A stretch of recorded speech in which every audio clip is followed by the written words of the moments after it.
Hello students, आप सब कैसे हो? आई होप आप अच्छे होंगे। Students, class third annual portion में चैप्टर 16 सवालों का शहर। बच्चों, ये एक स्टोरी है सवालों का शहर, जहाँ पे हर तरह के सवालों के जवाब मिलते हैं, उनके लिए खोजते रहते हैं। तो बच्चों, यही इस कहानी के बारे में बताया जा रहा है कि यह कहानी एक सवालों के शहर की है, जिसमें रहने वाले सभी लोग दिन रात सवाल पूछते और उनके उत्तर ढूंढते हैं। सवालों के इस शहर में एक छोटी सी बच्ची मीनू भी है। उसने ऐसे सवालों का उत्तर ढूंढा जो बड़े बड़े भी नहीं सोच पाए। तो आइए इस स्टोरी के बारे में पढ़ते हैं कि किस तरह मीनू ने, जो बड़े बड़े भी नहीं सोच पाए, ऐसे एक सवाल का उसने जवाब ढूंढ दिया और सबको हैरान कर दिया। तो यह कहानी है एक खास जगह की। वहाँ के लोग बड़े खुशहाल थे। वह शहरों का सॉरी वह सवालों का शहर था। किसी सवाल के आते ही लोग उसका जवाब पाने में जुट जाते। कोई सवाल छूट नहीं पाता था। ठीक है। लेकिन एक दिन ऐसा सवाल आया जिसने सब कुछ बदल डाला। लोग लगे अपने अपने बाल नोचने, यानी कि परेशान होने, उसके सवाल का हल ढूंढने के लिए। लेकिन किसी को कुछ भी नहीं सूझ पाया। बहुत सिर खुजलाया पर कुछ न सूझा। तो हुआ यह कि एक राजा के राजकुमार अप्पू को नाश्ता खिलाने में लगे थे। इधर अप्पू मज़ेदार नाश्ता गड़पने में लगे थे और उधर राजकुमार के दिमाग में एक सवाल आया। तो वो सवाल क्या था? वो सवाल ये था कि कितना वजन होगा अप्पू का। अब ये अप्पू कौन है, ये हम जानेंगे कि अप्पू का कितना वजन होगा। ये जो राजकुमार था, उनके दिमाग में ये सवाल आया। तो उसने जो है उन्होंने उनसे सबसे अपना सवाल पूछा। जो शहर के वासी थे, उन सबसे अपना सवाल पूछा कि अप्पू का कितना वजन होगा, आप ये बताइए। लेकिन सभी वहाँ पे हैरान हो गए। किसी को नहीं पता चला कि क्या करें, कैसे करें। यह कोई छोटा मोटा काम तो था नहीं कि भाई ऐसे ही बता दे। तो अब जानते हैं कि ये क्या था आखिर। जल्दी ही यह सवाल पहुंचने लगा राज दरबार में। और इसमें जो है बड़े घरों, सड़कों, खेतों और मैदानों में हर जगह ये सवाल पहुंच गया। सबसे पहले खास लोगों के दिमागों में जो है ये सवाल पहुंचा। तो तौल मशीन पर खड़ा करके वो अप्पू का वजन क्यों नहीं तौल लेते? क्या तराजू नहीं था उनके पास? तो ये क्वेश्चन है। लेकिन जो अप्पू था, वो साइज़ में इतना बड़ा था कि वो जो है एक तराजू में नहीं आ सकता, इसीलिए उसको हम नहीं तोल सकते थे। आगे चल पढ़ते हैं। बड़ा सिर खपाया उन्होंने। वे ऐसे लोग न थे कि जल्दी ही हार मान लेते, इसीलिए खास तराजू उनके लिए बनाया गया। कुछ तो अप्पू के लिए छोटे पड़ गए। जो कुछ तराजू थे वो अप्पू के लिए छोटे पड़ गए, और कुछ तराजू के सॉरी और कुछ अप्पू के आकार को देखते ही चकरा गए। जो तराजू थे वो अप्पू के आकार को देखते ही चकरा गए कि हम कैसे काम करें।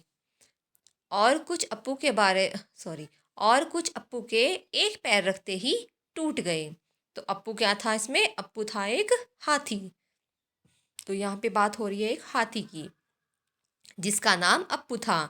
और हाथी भी कोई ऐसा वैसा नहीं था, एक खुशहाल राज्य का खाता पीता हाथी, यानी कि मोटा हाथी। ठीक है बच्चों। तो सवाल सभी को हैरान किए था। इतने में एक छोटी सी बच्ची मीनू को एक उपाय सूझा और वह चल दी राज दरबार की ओर। जो छोटी सी बच्ची थी मीनू, उसको एक कोई उपाय सूझा और वह राज दरबार की ओर चल दी। राजा ने सुना सुना और सोचा, सोचा और आदेश दिया कि जो यह कहती है वह करके जरूर देखे। हाथी तुले न तुले, कम से कम इस बच्ची की हिम्मत और हौसले को परखना ही चाहिए। तो सभी जो है चल दिए नदी की ओर। और मीनू राजा, राजकुमार, दरबारी, अप्पू और पीछे पीछे लोगों का जो हुजूम था वो सब कुछ चल दिया। अप्पू को एक नाव में खड़ा किया गया। देखते देखते नाव डूबने लगी। और जब डूबना और न हुआ तो मीनू ने वहाँ निशान लगा दिया जहाँ तक वो उसका पानी गया था, जहाँ तक नाव पानी में डूबी हुई थी। अप्पू को नाव से उतारा गया। नाव में फिर पत्थर रखे गए और नाव पानी में डूबने लगी। और जहाँ पानी नाव पर लगे निशान तक पहुँचा तो मीनू क्या थी वहाँ पे, चिल्लाई कि बस बस अब और पत्थर न रखे जाएं। इसके बाद नाव में रखे पत्थर तोले गए। उनका जितना वजन निकला उतना ही अप्पू का वजन था, यानी कि जहाँ तक नाव में पानी गया इतने तक ही उसमें दोबारा से हाथी को उसमें से उतार दिया गया, अप्पू को उतार दिया गया और उसमें वापस से पत्थर भरे गए। तो जहाँ तक उसका पानी गया वहाँ तक ही उसका जितने भी वो पत्थर थे उनको तोला गया फिर, और उससे पता चला कि अप्पू का वजन कितना है। तो अप्पू का वजन कितना है बच्चों, 5,000 किलो, पूरे 5,000 किलो। तो जो वो पत्थर थे वो पूरे 5,000 किलो के हुए उसमें। तो बच्चों इस कहानी से हमें ये शिक्षा मिलती है कि एक छोटी सी बच्ची अपनी सूझबूझ से किस तरह एक बड़ों बड़ों को भी हैरान कर देती है, राज दरबारियों को हैरान कर देती है, और उसने हैरान करने के साथ साथ जो है अप्पू का वजन भी नाप लिया, जो कि बड़े बड़े लोग उसको नहीं तोल पा रहे थे। ओके बच्चों, इसके शब्दार्थ करते हैं। बाल नोचना, बहुत सोचना, सिर खपाना, सोचना विचारना, हौसला हिम्मत, हुजूम भीड़, गड़पना जल्दी जल्दी, बिना चबाए खाना, खुशहाल खुशी या संपन्न, सुखी या संपन्न, परखना जांचना। इसके मौखिक प्रश्न है, वह कौन सी दुनिया थी? तो वो था सवालों का शहर। राजकुमार क्या कर रहा था? अप्पू को नाश्ता करा रहा था। उपाय किसको सूझा? एक छोटी बच्ची मीनू को। सब लोग कहाँ चले गए? नदी की ओर। अप्पू का वजन कितना था? 5,000 किलो। अब इसके MCQ कर लेते हैं। लोग किस चीज़ में लगे रहते थे? तो लोग किस चीज़ में लगे रहते थे? सवालों के जवाब ढूंढने में लगे रहते थे। तो इसका जो फर्स्ट ऑप्शन है उस पर हम टिक लगाएंगे। अप्पू कौन था? अप्पू एक हाथी था। राजकुमार के दिमाग में कौन सा सवाल आया? हाथी का वजन कितना है, ये सवाल आया। इसका पहला ऑप्शन सही है, इस पर टिक लगाएंगे। अप्पू को तौल मशीन पर क्यों नहीं तोला जा सकता था? क्योंकि अप्पू का जो शरीर था वो बहुत बड़ा था। तो इसका फर्स्ट ऑप्शन है, उस पर टिक करेंगे। मीनू ने अप्पू को किसकी सहायता से तोला? तो मीनू ने नाव की सहायता से अप्पू को तोला। इसके फिलअप्स करेंगे बच्चों। खाली स्थान भरिए। किसी सवाल के आते ही लोग उसका जवाब पाने में जुट जाते। एक सवाल का जवाब ढूंढने के लिए लोगों ने अपना सिर बहुत खपाया। 3 है, अप्पू मज़ेदार नाश्ता गड़प रहा था। 4 है, अप्पू को तोलने के लिए खास तराजू बनाए गए। मीनू के हौसले को दाद देनी चाहिए। मीनू का जो हौसला था उसको दाद देनी चाहिए, तो यहाँ पे हौसला आएगा। अब बच्चों इसका जो ये स्टोरी है, यहाँ पे मीनू ने अप्पू का वजन कैसे पता लगाया, अपने शब्दों में लिखिए। तो आइए विचार कर, ये आपको रीडिंग करना है अच्छे से। इसके आगे इसका जो ये बुक वर्क है एक्टिविटी के लिए है, इसको करेंगे हम। ये इसमें से कोई एग्ज़ाम में नहीं आएगा, जो हमने पहले किया है सिर्फ ये एग्ज़ाम में आएगा। बाकी जो ये भाषा से है यहाँ से कोई एग्ज़ाम में नहीं आएगा। ये सिर्फ आपकी एक्टिविटी के लिए है और आप इसको अच्छे से समझेंगे। तो इसमें पढ़ेंगे। सेकंड क्वेश्चन है, पाठ में आए 6 क्रिया शब्द ढूंढकर लिखिए। तो वो है इसमें नोचना, गड़पना, डूबना, खपाना, परखना और ढूंढते।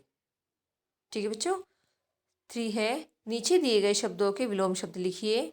तो इसमें है सवाल जवाब, खास, बेकार, ये सुस्ती का रह गया है, इसको मैं दोबारा करा दूंगी। दिन रात, छोटा बड़ा, उचित अनुचित, सरल कठोर, मोटा पतला, भारी हल्का, उपस्थित अनुपस्थित, बहुत कम, जल्दी धीरे।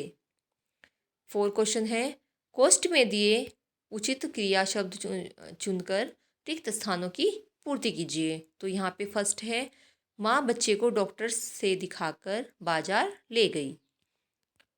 सेकंड है, हाथी ने बड़े मज़े से लजीज नाश्ता खाया। लोगों से हाथी तोला नहीं जा रहा था। दुकानदार ने ठीक से नहीं तोला। नाव में ईंटें रखकर तोली गई। अब इसका कॉपी वर्क करेंगे। इसके शब्द अर्थ करेंगे। पहले, बाल नोचना, बहुत सोचना, सिर खपाना, सोचना विचारना, हौसला, हिम्मत, हुजूम, हुजूम का होगा भीड़, जो बहुत सारे जहाँ आदमी इकट्ठे हो जाते हैं उसको बोलते हैं हुजूम। गड़पना, जल्दी जल्दी बिना चबाए खाना, खुशहाल, खुशी और खुशी या संपन्न, परखना, जांचना। इसके अति लघु क्वेश्चन आंसर है। इसमें सिर्फ अति लघु क्वेश्चन आंसर ही आएंगे, इसमें लघु क्वेश्चन आंसर नहीं है। ठीक है बच्चों। वह कौन सी दुनिया थी? सवालों का शहर, जो हमने अभी बुक वर्क में भी किया है, सेम वही क्वेश्चन है ये। राजकुमार क्या कर रहा था? तो अप्पू को नाश्ता करा रहा था। उपाय किसको सूझा? एक छोटी सी बच्ची मीनू को। सब लोग कहाँ चल दिए? तो नदी की ओर। अप्पू का वजन कितना था? 5000 किलो। तो बच्चों, आई होप आपको ये चैप्टर बहुत अच्छा लगा होगा। आप इसको दोबारा से रीडिंग करेंगे और इस वीडियो को दोबारा फिर सुनेंगे और अच्छे से समझ के फिर इसको लर्न करेंगे। Thank you. Have a nice day.